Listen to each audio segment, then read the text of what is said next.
Listen, I'm easy to find. And listen, they can kiss my ass if they don't like it. What's going on YouTube? It's Nathan back with another quick video. This is going to be part 2 of season 6, episode 3. In this part, we're just going to focus on football.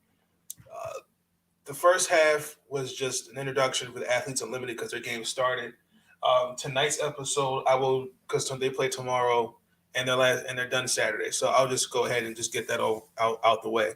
Episode 4 will still go live Friday. So in that episode, we're going to break down who could possibly get in March Madness, and then also who could be, the WNBA draft is officially, I think everyone's focused. I think everybody signed who they want to sign, and we'll take it from there. So let's just focus on this part, football, and really quick for the final part of episode 3. It's going to focus on Major League Baseball strike, my segment on Unsung African American heroes. NBA starting up. The Wizards play the Spurs tomorrow, and second half predictions, Maryland basketball, Towson basketball, and then we're going to talk about Chris Paul, and then that'll be it for the final part of episode 3. I apologize if the episodes have been chopped up. It's just been a crazy week so far. So let's just get into it. We're going to start with the AFC North. If you told me a while ago the way the AFC North started, Baltimore had first place up until it was 8-3, and with all the injuries, we all knew Big Ben going into this season was not the same quarterback. The Browns, the same team who surprised us against Pittsburgh on the wild card, and then Cincinnati.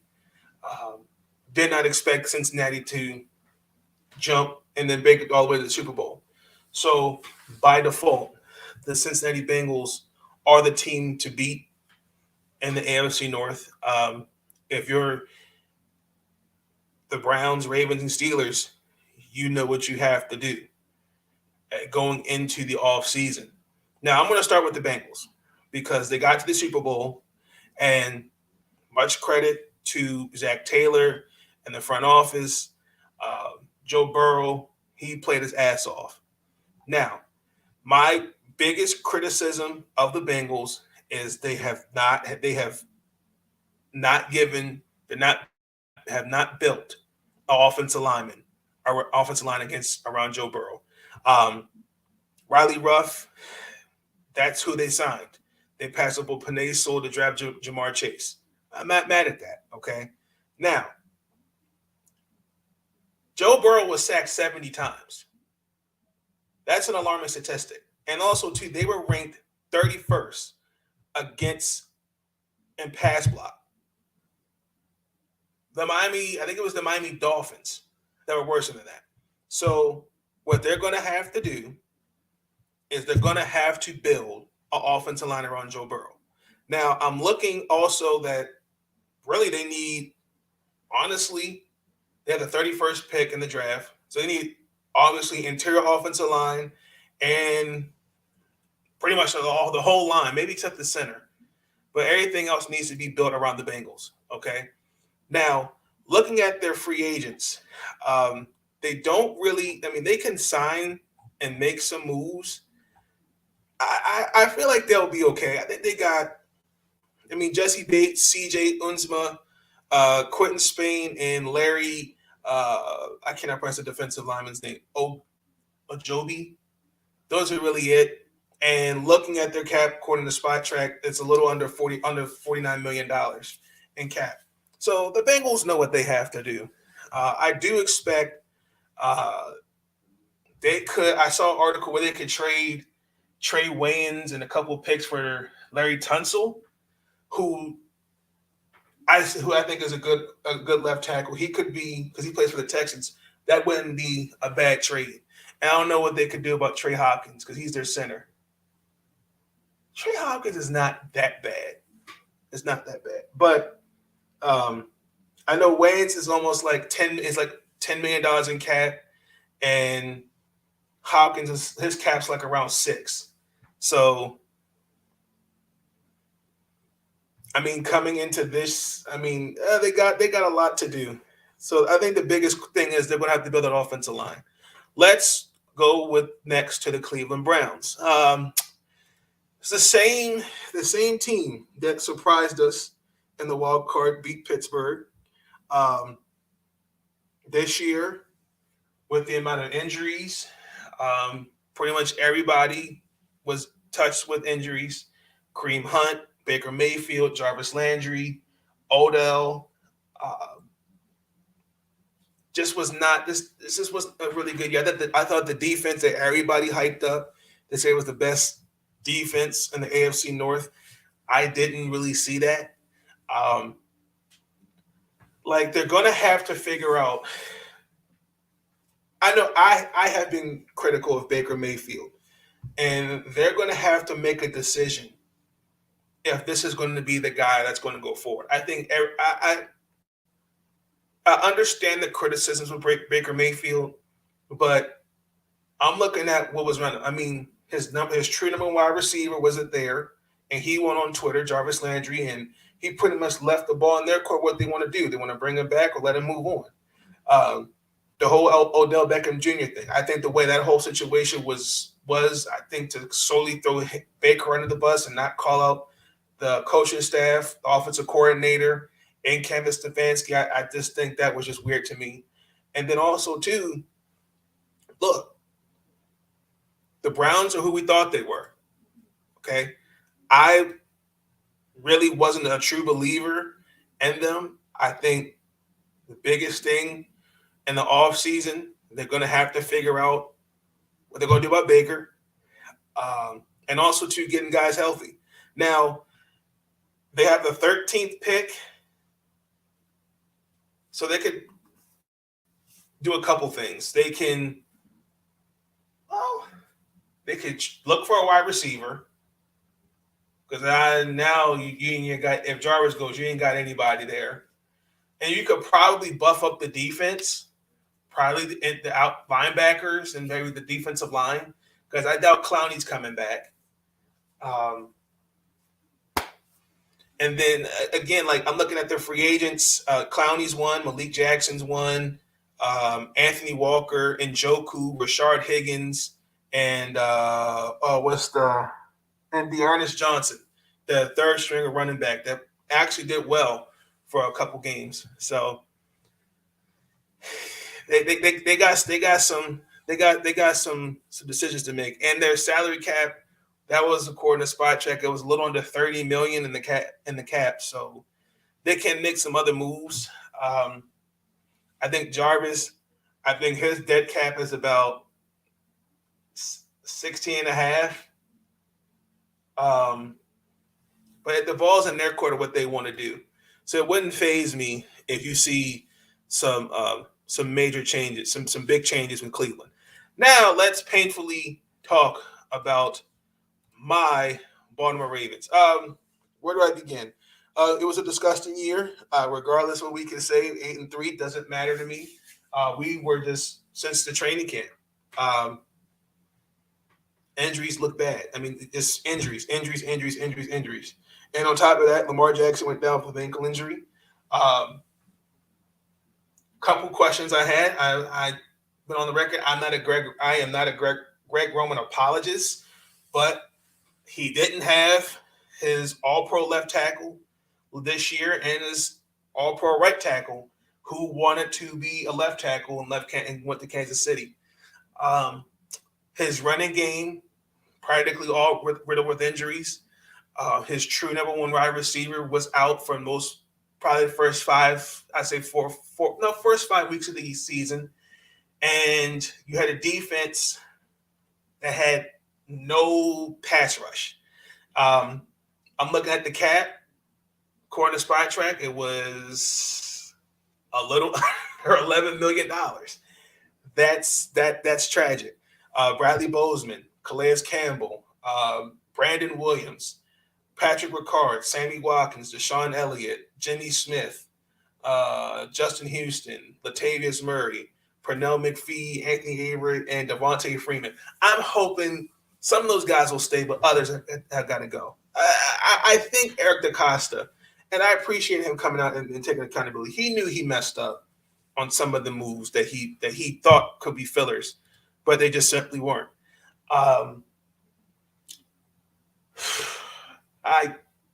The biggest question is everyone has been like, well, when is Lamar Jackson going to sign that contract? Look, Eric DeCosta said in the press conference, if you actually watched and you paid attention and you listened, he said we're ready when he's ready. We're on his time. He said that. Biggest thing is also too revamping that offensive line. I'm sorry to say that offensive line, other than Kevin Zettler, was trash. I mean, don't get me wrong. Ben Powers is young. Tyree Phillips, putting him at right tackle, good and damn well he's not a tackle. He's a guard. Just some of the moves that we made absolutely no sense. There were better tackles. Listen, Alejandro Nueva, I respect him. He's a good player, but come on now, not the same player he was a couple years ago. Now it also makes me look at Orlando Brown Jr. Somebody should have gotten his ear and said, hey, look, this ain't about you. This is about the team. We understand that you feel like you're not going to get paid like you want to, but, hey, could you imagine him playing that left side, regardless of Ronnie not being there? That would make a difference. I'm not trying to point shade at Orlando Brown Jr. I'm just saying, think about the decisions that we've made. And let's say we want Lamar Jackson is worthy of a contract, unanimous MVP. This is his first season since he's been a starting quarterback. Okay, they've missed the playoffs. And he's carried this team, whether you like it or not. Now, people can say what they want about he's not that guy, he ain't this, he ain't that. But when are we really, truly going to start looking at the others around Lamar Jackson? I'm talking about Hollywood Brown. Rashard Bateman, he's going to get a pass because he's still young, he's developing. Poche, Duvernay, those brothers are going to be. I'm telling you, give those guys opportunities, they will eat. They are going, and I see it coming. Now, there are definitely some questions. They have the 14th pick. You can pretty much take anything. Offensive lineman. You're going to need a ball hawk safety, someone back there, and you're going to have to revamp the whole defense. Now, I see some options that they could get. If they could get the Honey Badger, I wouldn't be mad at that. Some guys just, unfortunately, like I said, some guys ain't coming back. Alejandro Villanueva, according to Spot Track, his cap is about $6 million. Tavion Young is a little bit under $6 million, and then Miles Boykin. So the Ravens.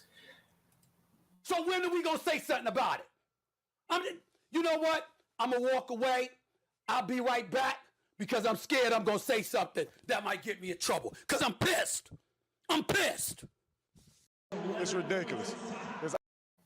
Anywho, I believe Eric DeCosta and the crew will get it together. Guaranteed.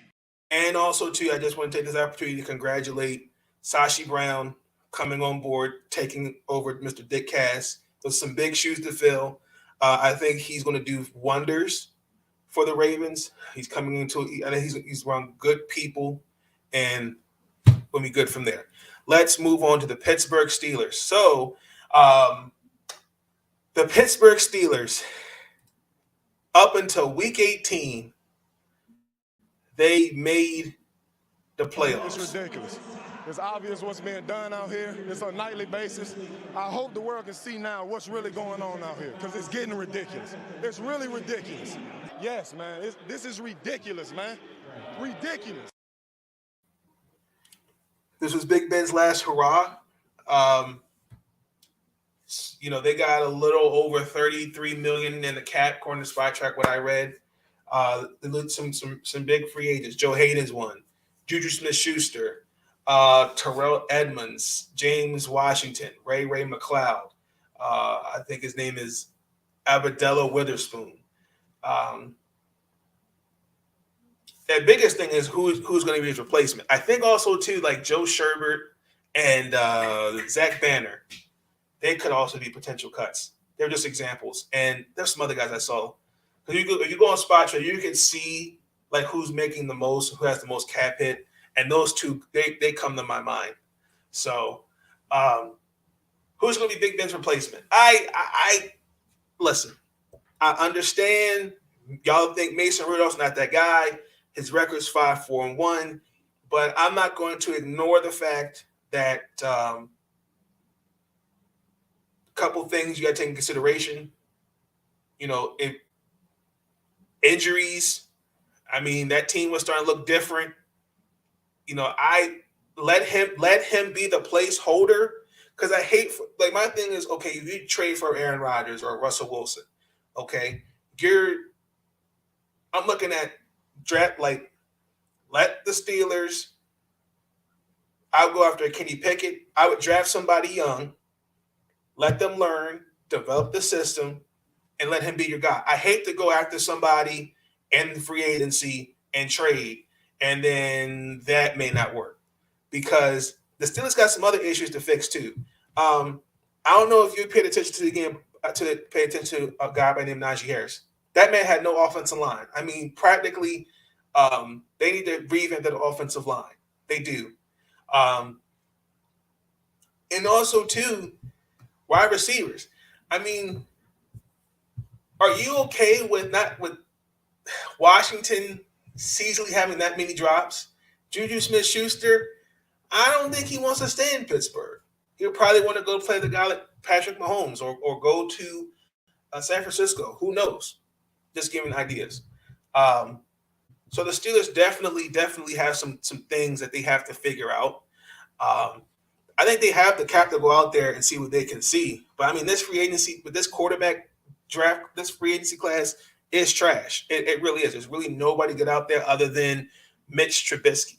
So we'll see. And also, they could actually, if they wanted to, and I think they should, they could actually restructure Minka Fitzpatrick's contract. That where it's more, it takes some weight off the cap on the back end. So they have the 20th pick. I mean, offensive line, and they just got to work on the corners. I mean, other than that, they're pretty much solid at every.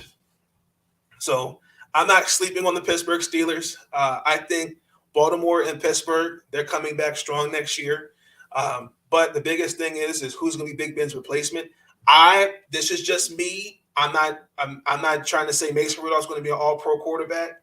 I'm saying let him take the reins, develop a quarterback. If Kenny Pickett's there, take him, or wait till next year, or see what you can get out there for a trade. That's just me.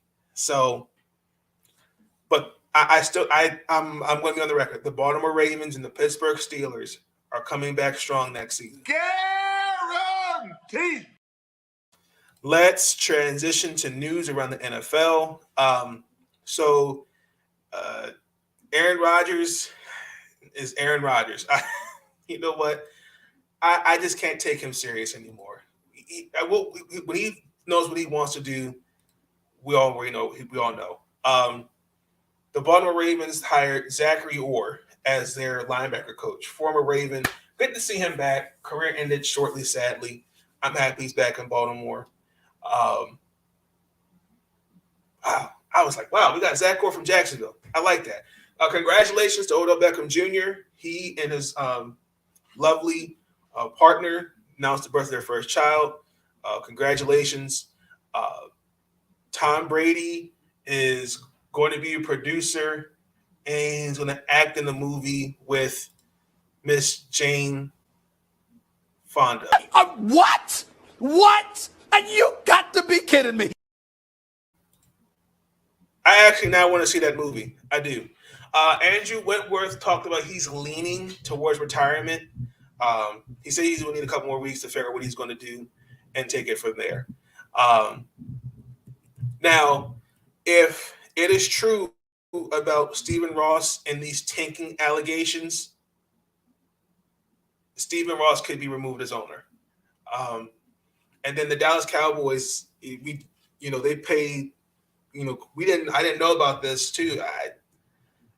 Allegations with cheerleaders, just like with Washington. Dallas, they settled for them. Now, as far as the mock draft,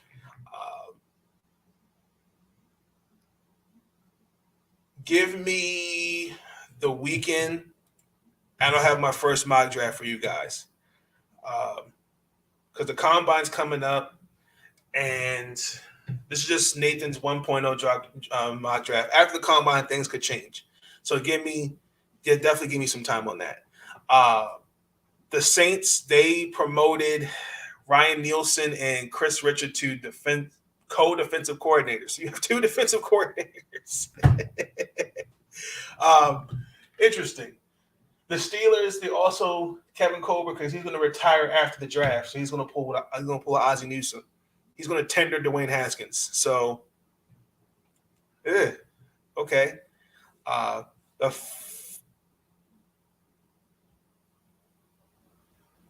Anthony Hitchens got cut from Kansas City because he's with them for 4 years. I was surprised about that one. That was a shocking one. And yeah, man, that's pretty much everything that's happening. I think everybody's getting ready for the combine, getting ready for the draft. So definitely be on the lookout for that. Michael Parsons admitted that he played through a knee injury. I was like, wow, okay. That was surprising. I don't like when guys do that because I want these guys to be healthy throughout the whole season. And the XFL is coming back. So there's a couple guys I think that already have gotten drafted by the XFL. So that'll be interesting to see because I think they're starting in 2023. Yes, that's what it is. It's going to be training camp starts in January, and I think the first combine starts in June of this year. So yeah, training camp, everything will start on February 18th of next year. Interesting. I'm kind of curious what the XFL will look like. So with that being said, that is going to conclude part 2. The final part of episode 3 will go live tonight. Until then, I will see y'all tonight. Good night. I'll see y'all tonight. Enjoy the rest of y'all day. Stay up. Listen, I'm easy to find. And listen, they can kiss my ass if they don't like it.